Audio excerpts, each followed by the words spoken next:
Oh gosh. This week in the kitchen, the last two things that I have to do are to build the hutches. So we're gonna start with the appliance garage, which is gonna go right here, and it's gonna house the microwave, blender, like small countertop appliances. I'll add some reference photos in here. It'll be a nice pretty wood tone and it'll sit right on the countertop. I really want it to look kind of like an old piece of furniture. Sorry, that's my lunch. And then additionally, I'm gonna be building one for the coffee bar over here in the corner, but we're gonna start with the appliance garage today. Okay, first things first, I'm gonna cut down some plywood. I got red oak plywood from Home Depot. And if you don't know this, you can actually get plywood delivered, which is ideal for me because if you've ever tried to load up a piece of plywood onto a cart and then in your vehicle or truck or whatever, it's the worst. Also, something that is the worst is trying to get a piece of plywood onto a flat surface. So, enjoy the show. I'm gonna do it differently this time than I did last time, which you guys, unless you followed me on Instagram, you probably didn't see it. Oh gosh.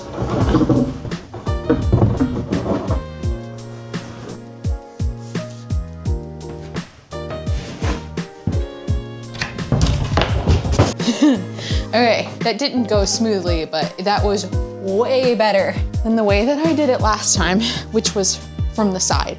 So I think we've figured out the right method. Okay, we're set. I have a straight edge clamped down 1.5 inches away from my cut line because my saw fence is exactly 1.5 inches wide. So when I cut along my fence, my straight edge, my cut will be exactly where I need it to be.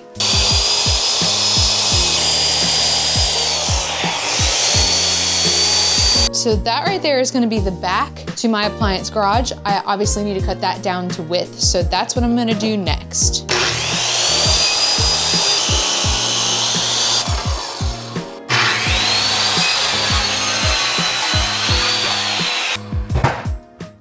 Okay, so I always start out with like a little sketch, and this is kind of the gist of what I'm doing here. And once I have the sketch, I can determine what pieces I need, and then I break it down to a cut list. This is just the plywood that I'm doing for the coffee bar and the appliance garage. So these are my plywood cuts that I'm making. I've already done the sides and the back, and next I need to cut the shelves out. This helps me stay streamlined. It's so overwhelming sometimes to like figure out a build and figure out all of the cuts, and there's so many opportunities for error, and this just helps me so much, especially having a drawing. And my drawings are never good, but they're great for reference. Now that I have a more manageable piece of plywood, I'm gonna take this to the table saw because it's much easier to control. So I'm gonna cut some of the shelves down using the smaller pieces that I took from the big sheets of plywood, running them through the table saw.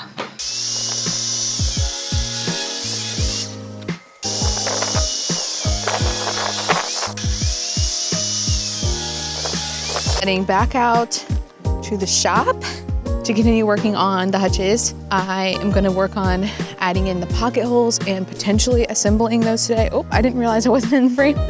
I'm getting the itch to start cleaning up and prepping for spring, summertime because the weather's starting to feel nice. I'm like so ready to go and buy all the plants for the patio and the back deck. It's like my favorite thing to do that whenever the weather starts getting nice, just to go to Lowe's and load up with plants. Somehow did the math wrong and I have 2 extra sheets of plywood. Don't know where I went wrong with that, so I think I might return them because they're big time in the way. I don't have like a whole lot of room, as you guys saw yesterday, so I'd rather not have these just chilling here for however long. Here's my little piles of wood. This one is for the appliance garage and this one is for the coffee bar. Wait, vice versa. I do need to cut a couple of these down to length. These are my like shelves and sides, so we're gonna do that first.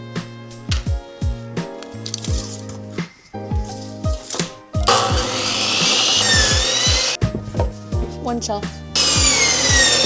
2, 3. All right, now I'm gonna start putting this thing together.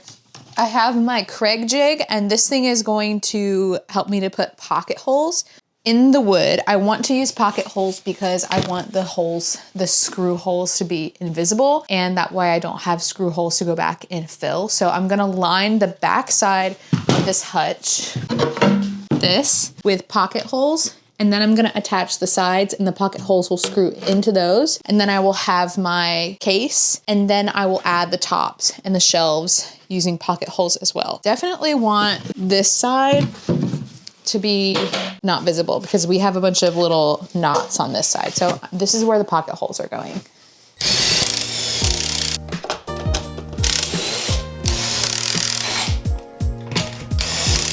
If you are somebody who uses tools and you make pocket holes, let me just tell you that it is 1000% worth it to invest in the nicer Craig jigs for pocket holes. This is like the medium one. I think there's one more above this that is like really fancy. I used the little handheld one for probably 4 years before I invested in this one. And it's really not even that expensive, but I can't even explain how much better this one is. They're all great, but this one, it just absolutely blows the other ones out of the water. The smaller ones, the cheaper ones, out of the water. Okay, now I've dropped my drill, so I gotta get that.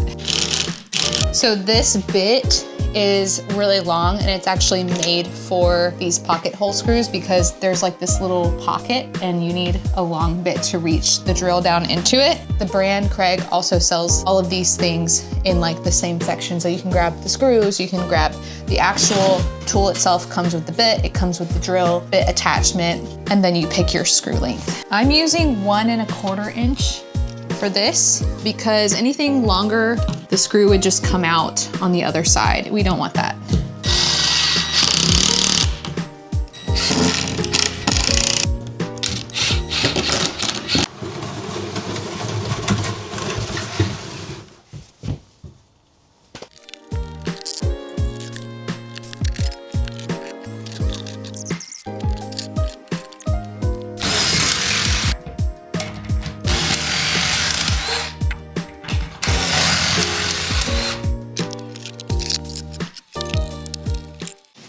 I'm sure that I make some really crazy facial expressions when I'm focusing on stuff. I was just telling my friends on Instagram that there was a time where I only had one tiny clamp like this and I used it for everything, like for things that didn't even make sense. And I would maneuver it in really weird ways because I didn't want to go buy more clamps, and now I have so many clamps and I hardly use them. So here I am using some more clamps.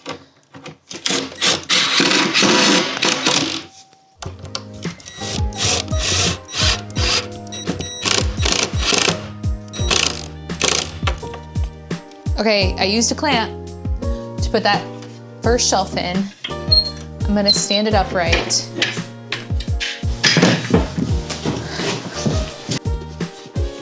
Oh, she's heavy. Yay! It's a hutch. We have a lot to do, but this is the beginning. This is what we're going with. Obviously, I have some things to figure out. Like, do I want the slidey doors on the main body?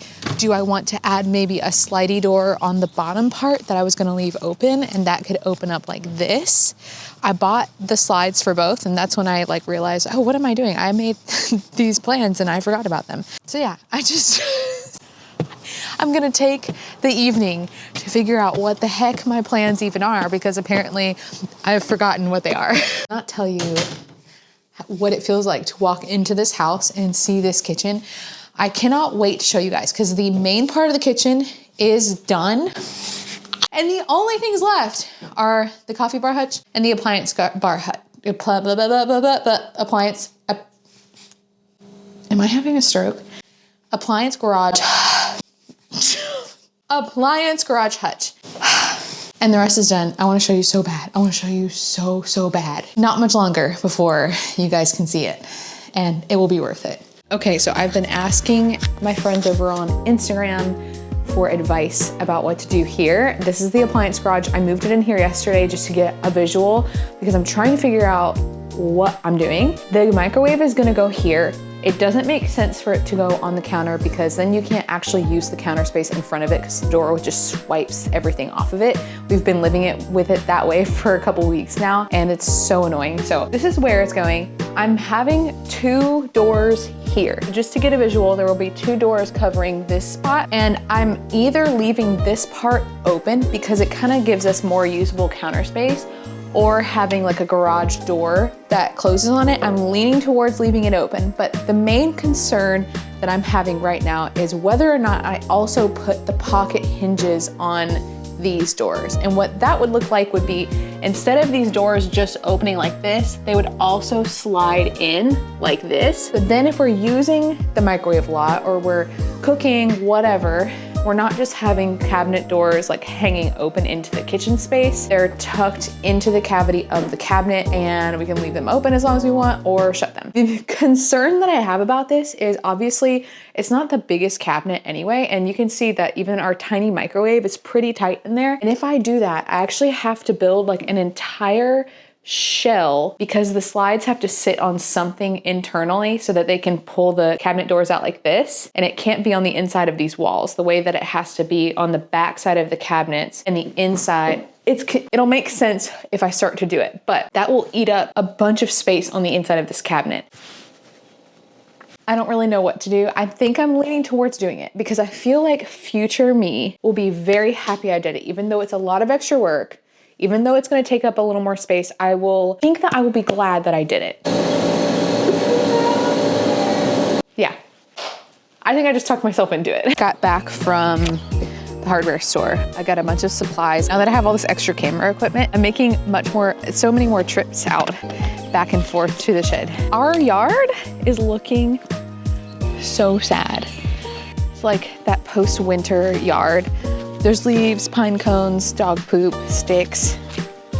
I need to do something about it. Also, I wanted to ask you guys, while I've got you here, I've pretty much been sticking to showing you guys the behind the scenes of the projects that I'm working on and keeping it organized. So like right now, obviously we're in the kitchen, but I've been doing a lot of other side things for brand partnerships and other like future project planning. Do you guys want me to like share that in these videos? I feel like some of you would be interested in seeing, like, I told everybody this is where all the juicy stuff is. Like, you guys get to see all the details, but I'm not even showing you all the details if I'm not showing you everything I'm doing every day, which is not always just that one specific project. In fact, I kind of have to do a lot of behind the scenes work, like a lot more than I ever share. And I don't know, I feel like if I were you guys, I would be curious as to what that looks like. So let me know in the comments if you want to see more of that.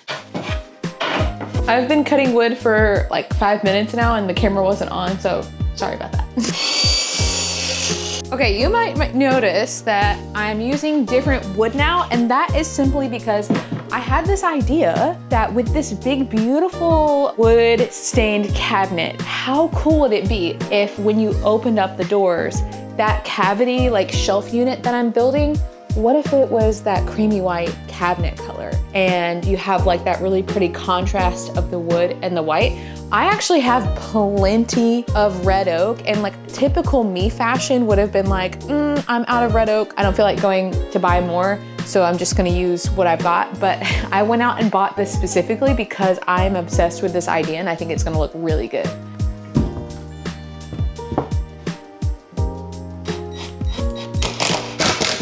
I learned firsthand how strong wood glue is recently. I've always known, like I've always heard that saying, that glue is stronger than screws. But one time I used wood glue to attach something with screws, and I went back to remove it because I had to fix something. I removed the screws and I could not for the life of me separate the 2 pieces of wood because of the wood glue alone. So now I use the heck out of some wood glue.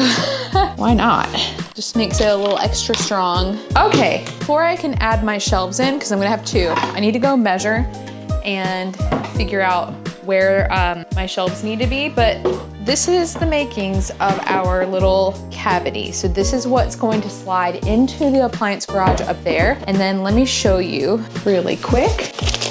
There's a lot of pieces to this, so it doesn't quite make sense to me yet, but these are those pocket slides, and they're gonna attach the side of this. So this is gonna slide inside of my shell that I already made, and then these will go here.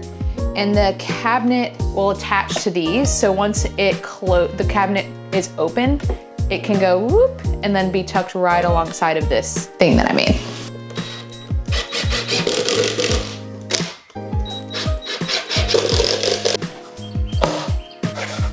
Okay, no slides are gonna be attached to this, but because I will have these doors that are going inside of the cabinet like this, I can't have shelves going in the original cabinet because doors. So this will be the shelving unit that sits inside of the cabinet, and then the hinges slides attached to the inside walls. It will make sense. I'm like drawing diagrams in my head like you guys can see it, but that first one on this side without the white, absolutely gorgeous. But you can see, so I want to try some darker colors over here on the white side. Look at how much it mutes it.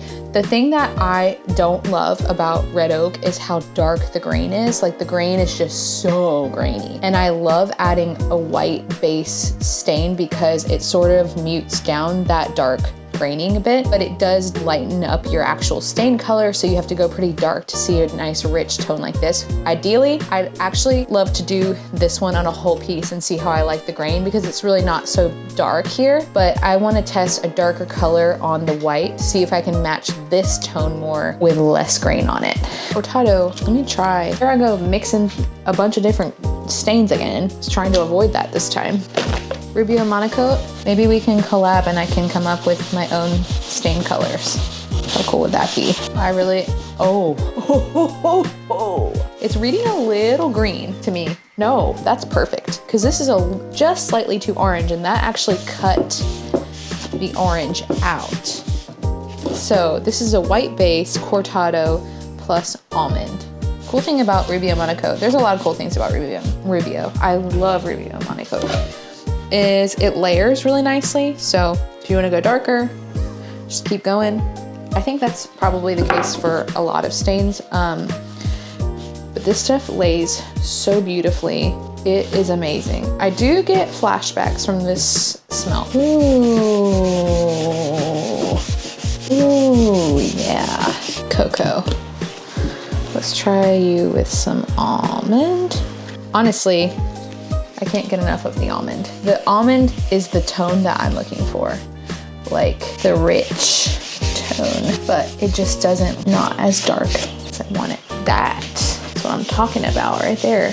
If you have been hanging with me on Instagram, you know that we experienced a traumatic event last year that involved, it was totally my fault, and involved stain rags. So,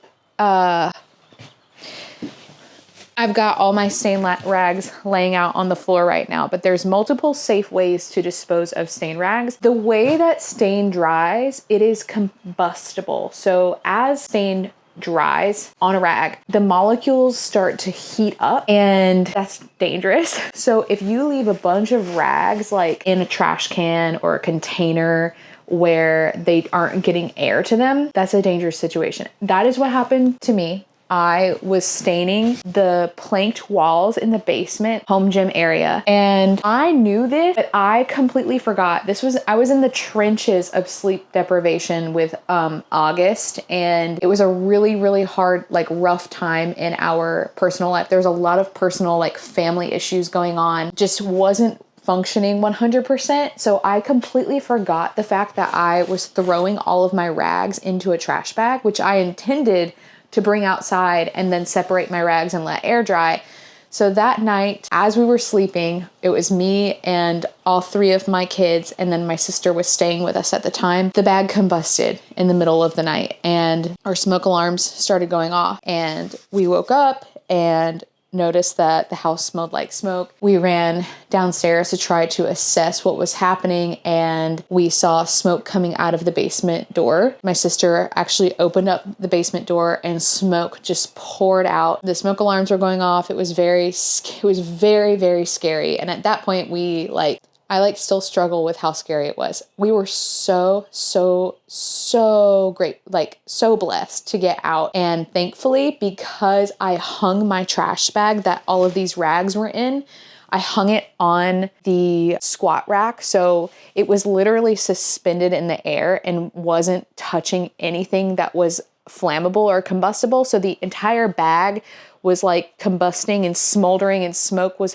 filled the entire basement, but it wasn't touching anything. So because of that, I think that's what saved our house from actually catching fire. The bag itself was on fire, but it was just hanging there. So we called 911, fire department showed up. We didn't quite know what it was. I was terrified. I had just done some electrical work down there and I thought maybe it was an electrical fire. Either way, it was terrifying. It was a terrifying like 20 minutes that I thought that we were gonna maybe lose our house. We thought we were in danger. We all got out safely. The fire department came out with the bag and it was just like this black, crispy, smoldered bag full of all of my stain rags. And actually, a lot of people don't know about this. Even a lot of the firefighters that night did not know that this was a thing. So from now on, I am extra cautious with my stain rags. The trick is you either want to separate all of your rags while they dry, and then when they're dried, you may then toss them. Or I like to actually get like a bucket of water or bags of Ziplocs, little Ziploc, like big Ziploc bags if I'm using a lot of rags, and I put some water in there and I toss like 5 or 6 rags in there, seal it up and then toss it. And that way the actual rags don't even have an opportunity to dry and you can toss them safely that way. There are a lot of people who lose their homes, lose their garages, lose their decks, lose family members because of this. Actually, it's really crazy. I had no idea. The amount, like the response of people that had a similar situation after I posted about this was insane to me. So really this, if you are just now finding this out, spread the word. If you know about it already, spread the word because everybody uses stain. The smell of this stain is actually, it's a very pleasant smell. And that's one of the things that I love about Rubio Monocoat, but the smell does bring back all of those memories. And it's like something I'm just trying to like get over. Linseed oil based stains are typically a little bit more flammable. So Rubio Monocoat does use linseed oil, and which it's actually a great staining oil, but it is more combustible or more flammable, a little bit more flammable than maybe some other stains, but I still love the stain so much. They are an amazing company.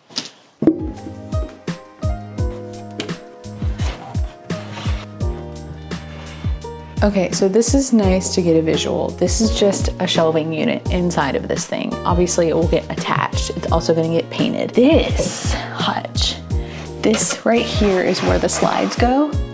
And then those doors are gonna come out and close. They're gonna go open and then slide in here into this cavity. I do plan to finish all of this off. I will use edge banding and then I will make like a wood shaker style door with the brass hardware to match everything else. It's gonna get stained. One thing though, I did have an idea, and this whole situation right here bothers me just a bit.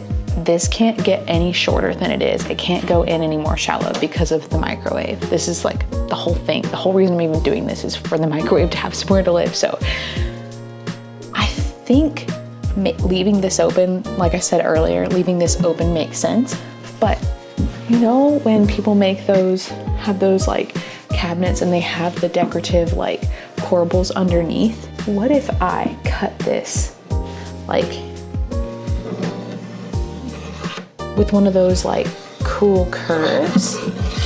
So that way it actually gives us a little more counter space, and it's kind of this cool feature. I can run the edge banding all the way down it. I like that idea. Set the camera down right here on the patio hours ago and walked away. Couldn't find my camera. And you've just been sitting here this whole time. So I actually refinished a console table sometime last year, and it was for my dining room makeover. And I made a I did a paint wash for it, and it turned out beautifully. It was a great way to sort of float a color wash on top of the wood without picking up any wood imperfections. And the one thing about red oak that I consistently steer away from red oak because of this, but I don't love when the grain is so dark. I just want to be really happy with this stain. So I'm thinking that maybe I can achieve the look I'm going for by a paint wash, but I also got some other samples. This is a sample that I made when I was trying to test for the wood in the basement on the planked walls. And I don't know what it was, but this tone right here is perfect. This is exactly what I'm going for. However, this is white oak. I tried this stain on the red oak. It's a mix of two different things and it was not good. So I would love to achieve this look.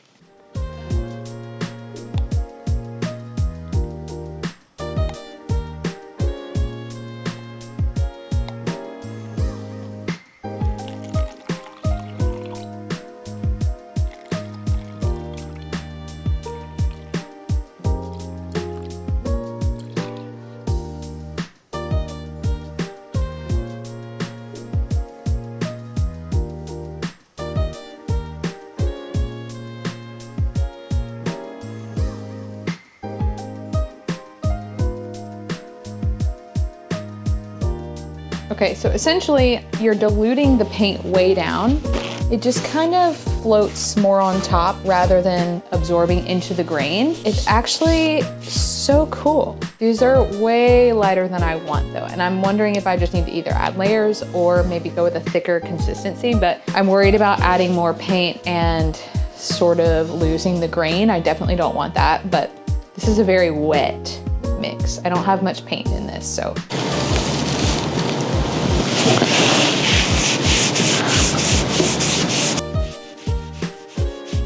Oh, that is so beautiful. I love this one so much. Let me show you guys. That is a stunning color. And it actually, it's so close. It is, do you see the grain though? This is the stripiness that I don't love about red oak. So just to cover all my bases, I'm gonna try the white first over here and then put this on top. Wow, just a side by side here, how much of the grain gets diluted, but it also lightens the color significantly. I've gone rogue. I came up with a totally new plan for the appliance garage that actually makes so much more sense. I will explain here in just a bit, but I'm just kind of undoing the one that I just built and using that wood and cutting it down to make it smaller and more optimized than the original plan. And I think that this is the answer that I was looking for.